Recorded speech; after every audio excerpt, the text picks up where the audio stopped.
ಮಹಾಲಕ್ಷ್ಮಿ ಮದುವೆ ಸೋಮವಾರದಿಂದ ಶನಿವಾರ ಸಂಜೆ 6:30ಕ್ಕೆ ನಿಮ್ಮ ಸನ್ ಉದಯದಲ್ಲಿ.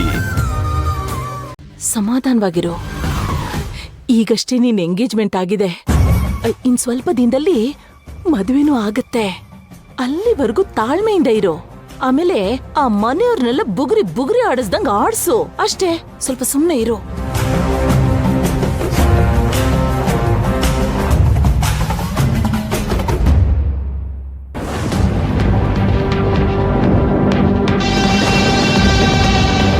ಅಮ್ಮ ಮಗಳು ಸೇರ್ಕೊಂಡು ಇಲ್ಲೇನ್ ಮಾಡ್ತಿದ್ದಾರೆ?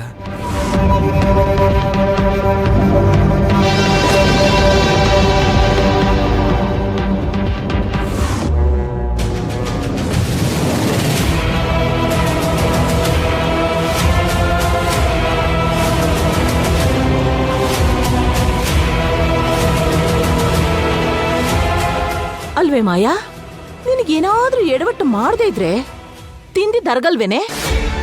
ಅಲ್ಲ, ಪೂಜಾರಪ್ಪ ಬಂದ್ ಕೇಳಿದ್ದೆ, ನೀನು ನಿಜವಾದ ನಕ್ಷತ್ರ ರಾಶಿ ಹೇಳ್ಬಿಟ್ಟಿಯಲ್ಲ. ನನಗೆ ಎಷ್ಟು ಭಯ ಆಗಿತ್ತು ಗೊತ್ತೇನೆ. ನನ್ಗೇನೋ ನೆನ್ಪಿರ್ಲಿಲ್ಲ ಅಮ್ಮ. ಅದು ಅಲ್ದೆ ಆ ಜಾತಕದಲ್ಲಿ ಯಾವ ರಾಶಿ ನಕ್ಷತ್ರ ಇದೆ ಅನ್ನೋದು ನನಗ್ ನೆನ್ಪಿಲ್ಲ.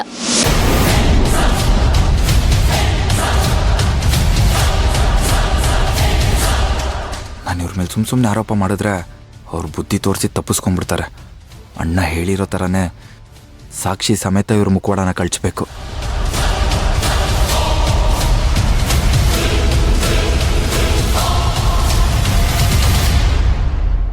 ನೋಡು, ಇವತ್ತು ಹಾವಿನ ಬಾಯಿಂದ ತಪ್ಪಿಸ್ಕೊಂಡಿದೀವಿ.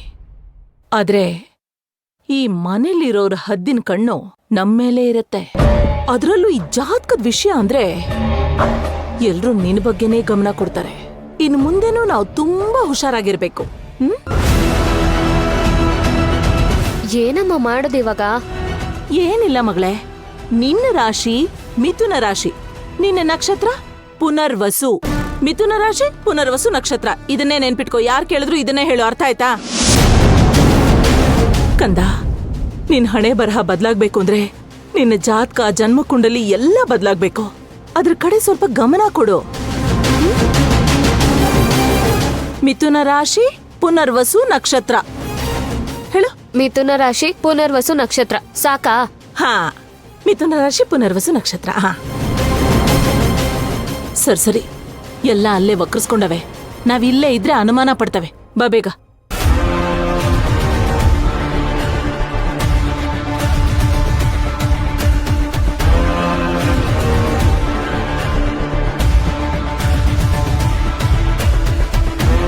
ಇವರಿಬ್ರು ಸೇರ್ಕೊಂಡು ನಮ್ಮ ಮನೆ ಹೊಡೆಯೋಕೆ ನೋಡ್ತಾ ಇದ್ದಾರೆ. ಆದಷ್ಟು ಬೇಗ ಈ ವಿಷಯ ಅಣ್ಣಂಗೆ ಹೇಳಬೇಕು. ಯಾವುದೇ ಕಾರಣಕ್ಕೂ ಇವಳನ್ನ ನಮ್ಮ ಅಣ್ಣನ ಜೊತೆ ಮದುವೆ ಆಗಕ್ಕೆ ಬಿಡಬಾರ್ದು.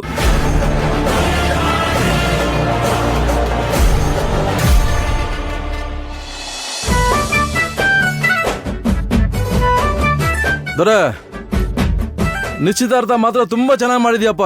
ಇಡೀ ನಮ್ಮೂರಲ್ಲೇ ಯಾರು ಮಾಡಿಲ್ಲ ಬಿಡು ಈ ತರ. ನಿಶ್ಚಿತಾರ್ಥ ಏನೋ ಸಿಟಿಲ್ ಮಾಡ್ದೆ, ಮದ್ವೆನಾದ್ರೂ ನಮ್ಮ ಹಳ್ಳಿಲ್ ಮಾಡಪ್ಪ.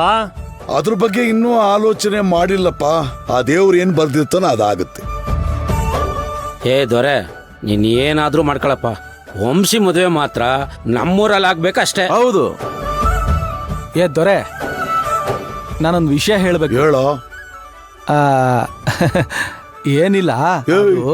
ಏನೋ ಇದು ಹಿಂಗುಲಿತಾನೆ. ಏನ್ ಮದ್ವೆಗಿದ್ವ ಮಾಡ್ಬೇಕೇನೋ? ಏನ್ ಈ ವಯಸ್ಸಲ್ಲ? ಏನಿಲ್ಲ, ನಿನ್ನ ಅಳಿಯ ಏನೋ ಹೋಟ್ಲಲ್ಲಿ ಕೆಲಸ ಮಾಡ್ತಾನಂತೆ, ಏನು ಓದಿಲ್ವಂತೆ, ಹೌದಾ?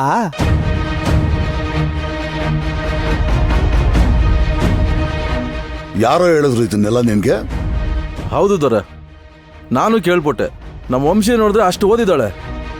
ಅಷ್ಟು ಓದಿರೋ ಹುಡುಗಿನ ಒಂದು ಹೋಟ್ಲಲ್ಲಿ ಕೆಲಸ ಮಾಡೋ ಹುಡುಗನ್ ಕೊಡೋದು ಸರಿನಾ? ಹಾಗೇನೂ ಇಲ್ಲಪ್ಪ. ನಾನು ಮೊದಲು ಹಾಗೆ ಅಂದ್ಕೊಂಡಿದ್ದೆ. ಆದ್ರೆ ಸತ್ಯನೇ ಬೇರೆ ಇದೆ. ಏನಪ್ಪಾ ಅಂತದ್ದು? ಈ ಹೋಟ್ಲ್ ಐತಲ್ಲ, ಅದು ಅವ್ರದೇ.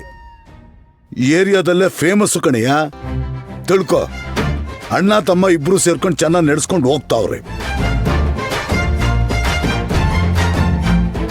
ಜೊತೆನಲ್ಲಿ ನಮ್ಮ ವಂಶಿ ಅವನ್ನ ಬಹಳ ಇಷ್ಟಪಟ್ಬಿಟ್ಟವಳು ಕಣ. ವಿನಯವಂತ, ಗುಣವಂತ, ಹೇಳಿದ ಮಾತು ಕೇಳ್ತಾನೆ, ಹಿರಿಯರಿಗೆ ಕಿರಿಯರಿಗೆ ಅಂತ ಗೌರವ ಕೊಡ್ತಾನೆ. ಇದಕ್ಕಿಂತ ಇನ್ನೇನಪ್ಪ ಬೇಕು ಮದುವೆ ಮಾಡಕ್ಕೆ?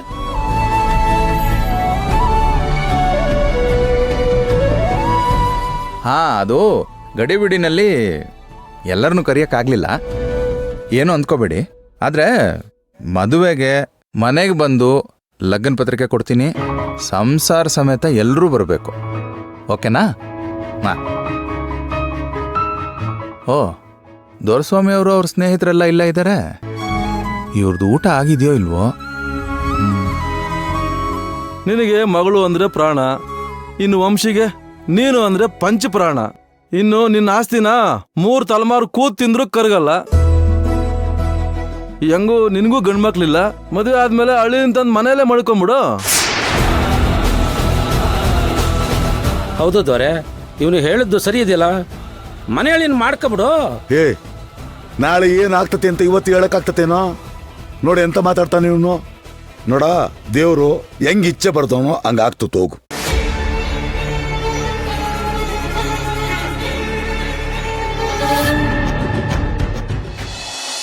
ಇಲ್ಲೇ ಇದ್ದಾರಲ್ಲ. ಏನ್ರಿ ನೀವು ನಿಮ್ ಸ್ನೇಹಿತರನ್ನೆಲ್ಲ ಕರ್ಕೊಂಡ್ ಬನ್ನಿ ಅಂತಂದ್ರೆ ಇಲ್ಲಿ ಕುತ್ಕೊಂಡ್ ಮಾತಾಡ್ತಿದ್ದೀರಾ? ನೀವು ಎಲ್ಲ ಸರಿಗಿದ್ದೀರಾ ಅಣ್ಣ. ಒಂದೇ ಒಂದ್ ಶಾಸ್ತ್ರ ಉಳ್ದಿದ್ಯಂತೆ, ಎಲ್ರು ಬನ್ನಿ. ಆಯ್ತು, ಬನ್ನಿ. ಬರ್ರಪ್ಪ, ಬರ್ರಿ ಬರ್ರಿ. ನಡೀರಪ್ಪ.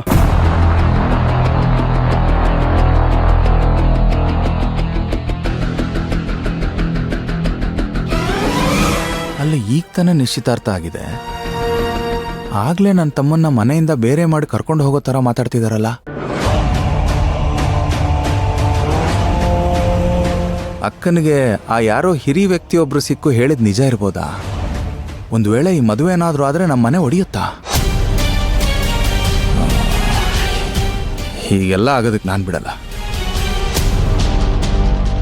ಇದು ನೋಡ್ಕೊಂಡು ನಾನು ಮಾತ್ರ ಸುಮ್ಮನೆ ಇರಬಾರ್ದು.